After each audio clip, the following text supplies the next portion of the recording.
बिस्मिल्लाहिर्रहमानिर्रहीम अल्लाहुम्मा सल्ली अला मोहम्मद व आले मोहम्मद। एस्ट्रोलॉजर अली ज़िंजानी EQTV से हाज़िर हूँ आप लोग के साथ। नाज़रीन, आज एक तहकीक आप लोगों के साथ हम शेयर करने जा रहे हैं। गूमगू की कैफियत है और बहुत सारे बहन भाई ये जानना चाहते हैं कि आखिर हमें नगीना जवाहरात किस तरीके से पहनने चाहिए, लेकिन उनको पहनने से पहले कौन सा ऐसा तरीका कार हो जिससे ये मालूम हो जाए कि हमारा नगीना या जवाहरात जो है वो दुरुस्त हैं, हमारे पैदाइशी बुर्ज के मुताबिक, हमारे शमसी बुर्ज के मुताबिक या कमरी बुर्ज के मुताबिक, इल्मुल नजूम की रोशनी में, इल्मुल अदाद की रोशनी में या इल्मुल जफ़र की रोशनी में कौन सा तरीका सबसे ऑथेंटिक है, सबसे बेहतर है। इल्म नजूम, इल्मुल अदाद और इल्म जफ़र बाहम एक दूसरे से इस तरह जुड़े हुए हैं कि इन्हें अलग अलग नहीं किया जा सकता, और बिल्कुल इसी तरह जवाहरात का इल्म भी इन तीनों अलूम से किसी न किसी तरह वाबस्ता है। हकीकत ये है कि ये तमाम अलूम एस्ट्रोलॉजी की मुख्तलिफ़ शाखें हैं।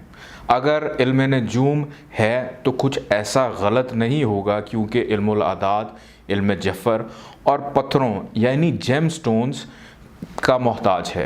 इल्मुल अदाद में कुल अदाद 1 से लेकर 9 तक हैं और सब किसी न किसी सियारे से वाबस्ता है। आदाद के असरात और ख़ास जानने के लिए सियारगान से इनकी निस्बत को मलहूज़ रखना पड़ता है। यही सूरत इल्म जफ़र में भी है। तमाम हरूफ और इनसे तश्कील पाने वाले नाम किसी न किसी तरह सियारगान से जुड़े हुए हैं। फिर तमाम अमाल जफ़र औकात सियारगान के पाबंद हैं।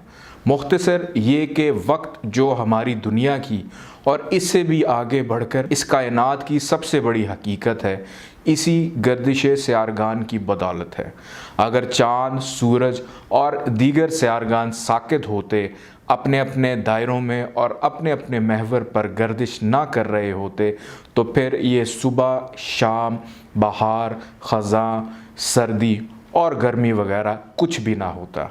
सियारगान की अपनी खुसूसियात और असरात के साथ इनकी गर्दिश की खुसूसियात और असरात ही दरअसल इल्म नजूम का मौजू है। इल्म नजूम कुदरत का एक अनमोल तोहफ़ा है जो ज़िंदगी के ऊंचे नीचे नाहमवार रास्तों पर इंसान की बेहतरीन रहनुमाई करता है।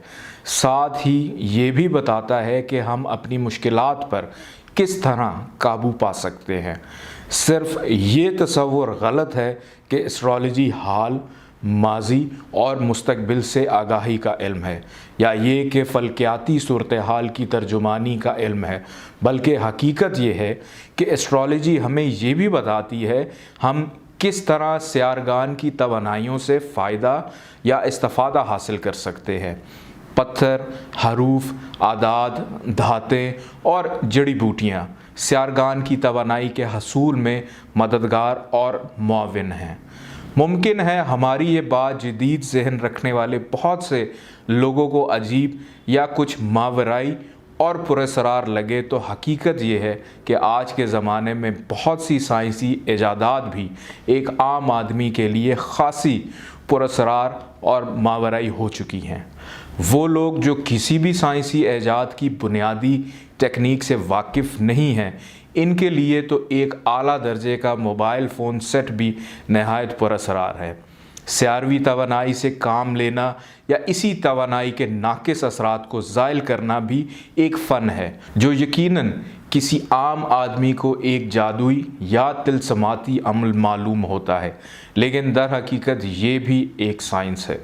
पत्थर पहनना या कुछ दूसरे तरीके जिनमें इबादात और सदका और खैरात भी शामिल हैं, बाज़ लोगों के लिए बेमायनी हो सकते हैं, लेकिन जो लोग बातनी साइंस से वाकिफ़ हैं वो जानते हैं कि इनकी असर पजीरी अपनी जगह अटल है। इन तरीक़ों पर अमल करके हम दायरा कबूलियत को मज़ीद वसअत दे सकते हैं, गोया अपनी कारकर्दगी का मयार बढ़ा सकते हैं। बाज़ अलवा और तलिस्म जो मखसूस अदाद, हरूफ और धातों या पत्थरों की मदद से सियारगान के मखसूस औकात में तैयार किए जाते हैं, ये तमाम एक ख़ास असर अपने अंदर रखते हैं और वो असर इन्हें इस्तेमाल करने वाले पर असर अंदाज होता है। ज़रूरी नहीं है कि वो इस असर को वाज़े तौर पर महसूस भी करे।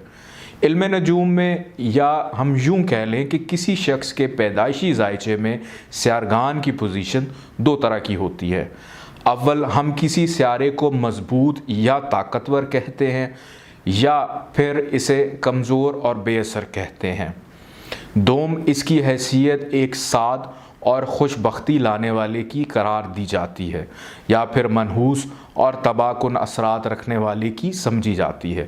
کسی بھی سیارے کی اچھی یا بری پوزیشن کسی شخص کے انفرادی ذائچے کو دیکھ کر ہی طے کی جا سکتی ہے، لیکن ہمارے ملک میں بلکہ پوری دنیا میں کاروباری ضروریات کو مد نظر رکھ کر ایسے طریقے رائج کر دیے گئے ہیں جو بنیادی علمی اصولوں کے خلاف اور اکثر نقصان دہ ثابت ہوتے ہیں۔ مثلاً مغرب میں اور ہمارے ملک میں صرف شمسی برج یعنی سن سائن کی بنیاد پر کوئی پتھر تجویز کر دیا جاتا ہے۔ مثلاً برج حمل والوں کو روبی، مرجان، سرخ عقیق وغیرہ پہننے کا مشورہ دیا جاتا ہے۔ برج ثور والوں کو ڈائمنڈ، امریکن زرکون یا کیٹ آئی تجویز کر دیا جاتا ہے۔ یہ طریقہ بالکل غلط اور ناقابل اعتبار بلکہ کبھی کبھی سخت نقصان دہ ثابت ہوتا ہے۔ ہمارا پڑوسی ملک جو علم نجوم اور ایسے ہی دیگر علوم کا گڑھ سمجھا جاتا ہے، وہاں بھی کاروباری مصلحت کے پیش نظر اب یہی طریقہ مشہور ہو رہا ہے۔ ٹی وی چینلز پر ایسے اشتہارات عام ہو گئے ہیں جس میں شمسی برج کی بنیاد پر پتھر تجویز کیے جا رہے ہیں، حالانکہ انڈین اسٹرالوجی یعنی ویدک اسٹرالوجیکل سسٹم کے تحت شمسی برج کی تو اس حوالے سے کوئی اہمیت ہی نہیں ہے، بلکہ ویدک سسٹم میں پیدائشی برج جسے ہندی میں لگن راشی کہا جاتا ہے سب سے زیادہ اہم ہے۔ اس کے بعد مون سائن جسے ہندی میں چندر لگن یا جنم راشی بھی کہتے ہیں بہت اہمیت رکھتا ہے۔ یونانی سسٹم میں بھی پیدائشی برج اور مون سائن دونوں اہم ہیں اور پتھر تجویز کرتے ہوئے اسی کو مد نظر رکھا جاتا ہے۔ ہمارے ملک میں تو کسی بات کا کوئی خیال ہی نہیں رکھا جاتا اور آج کل ٹی وی چینلز پر ایسی ہی روایات عام نظر آتی ہیں جن کا علمی بنیاد پر کوئی سر پیر ہی نہیں ہے۔ کوئی علم جفر کے ذریعے پتھر بتا رہا ہے تو کوئی علم الاعداد کے ذریعے، کوئی نام کا پہلا حرف پکڑے بیٹھا ہے۔ بہت کم ایسے لوگ ہوں گے جو علمی اصولوں پر سمجھوتا کیے بغیر درست پتھر یا علاج تجویز کریں۔ اس کے نتیجے میں لوگوں میں غلط فہمیاں پیدا ہوتی ہیں اور بالآخر ان کا اعتبار بھی ختم ہو جاتا ہے۔ اس صورتحال کے پیش نظر ہم نے اس موضوع پر گفتگو کا آغاز کیا ہے۔ ہم امید کرتے ہیں ہمارے دیکھنے والوں کے لیے ایک بہتر رہنمائی ثابت ہوگی۔ اللہ حافظ۔